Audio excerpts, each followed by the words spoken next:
Olá, retornando então à nossa aula de filosofia, vamos aí para a nossa quarta aula desse bimestre. Então eu espero que você tenha conseguido realizar aquelas pesquisas lá dos mitos da narração, né? Principalmente aí o mito, né, da narração judaico-cristã está na Bíblia, né? E é bem fácil de se conseguir. Os outros são um pouco mais difíceis. Eu espero que você tenha socializado com seus colegas, que você tenha conseguido fazer uma pesquisa na internet para entender um pouco dessas diferenças culturais que nós temos. Isso é muito importante nesse momento, compreender as diferenças culturais que as pessoas, as culturas, os povos, né, elas têm diferenças, né, culturais, as etnias, cada etnia tem geralmente o seu mito da criação, a sua ideia de como tudo isso aconteceu. E querer impor aquilo que nós pensamos que é verdade sobre os outros é realmente algo perigoso, que deve ser pensado com carinho. Então espero que você tenha feito a reflexão, tenha, né, buscado aí socializado com seus colegas nesse momento, para que a gente possa aprender todos juntos um pouco dessas culturas, né? Então, vamos aí para a nossa quarta aula.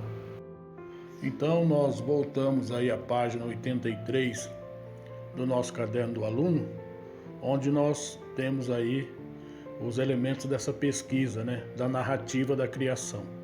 Então, espero que você tenha conseguido fazer essa pesquisa, ou então que algum colega tenha socializado com você, tenha disponibilizado elementos aí destas religiões aí, ou dessas situações que nós devíamos pesquisar. Então, as narrativas míticas trazem os fundamentos das religiões, dos saberes e da própria história.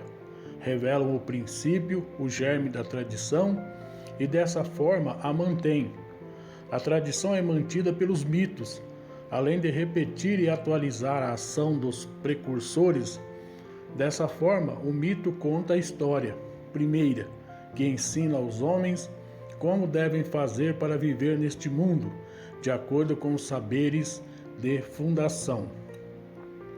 A narrativa mítica busca revelar as origens das ações humanas ou da natureza, o que possibilita entender o sentido de certas práticas. Então, as narrativas míticas, elas vêm desde a origem do ser humano e são os saberes que nós produzimos quanto cultura. São os saberes da vida, aquilo que nós aprendemos a partir das experiências da vida e a partir daquilo que nós conseguimos pensar, observando a natureza, observando os fenômenos que nós tínhamos em volta. Então tudo isso vai conduzindo o homem para construir uma história dele. E essa história, essa narrativa, é que dá base para as religiões e para os saberes aí que nós temos da história, do nosso contexto. Em geral, os mitos são transmitidos de geração a geração, e as suas narrativas de origem favorecem a coesão simbólica. A identidade étnica é reforçada à medida em que os indivíduos compartilham as narrativas de criação e as práticas decorrentes destas. Então, a etnia, aquilo que é próprio de cada grupo étnico, ele é garantido, né, dentro dessa condição mitológica. Então, para um grupo étnico, a criação se deu de uma certa maneira, né? Já para outro grupo étnico, a criação se dá de uma outra maneira. Então é preciso que a gente possa entender isso e respeitar isso dentro da cultura do outro. Não é porque eu acho que o mundo surgiu desta maneira, é que o outro também tem que entender que é desta maneira que o mundo surgiu, né? É preciso respeitar as culturas existentes na nossa sociedade e no mundo. Assim, as narrativas míticas contribuem com elementos fundamentais para a constituição da cultura, e esta, por sua vez, é constituída por elementos que se relacionam de forma intrínseca com os mitos. Então vamos ver alguns desses elementos. Então, como elementos que fazem parte da narrativa mítica, nós temos aí os conhecimentos, né? O primeiro deles, os conhecimentos. Então, conhecimentos são um conjunto de saberes sistematizados e construídos historicamente que, acumulados, promovem ensinamentos que são transmitidos para gerações futuras. Então, os conhecimentos, eles são transmitidos de geração em geração. Crenças, né? As crenças estão associadas à aceitação de verdades verificáveis, empiricamente ou não.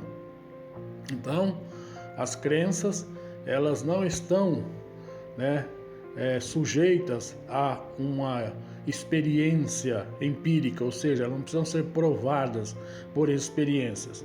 Basta que a gente acredite naquilo que está sendo colocado como uma verdade. Normas, né? Então, as normas tratam-se de determinações que buscam controlar o comportamento e resultam da herança cultural. Então, nas normas ou leis, nós temos aí aquilo que a comunidade deve seguir, né, segundo aquilo que é proposto dentro da história daquela própria comunidade. Depois nós temos os valores.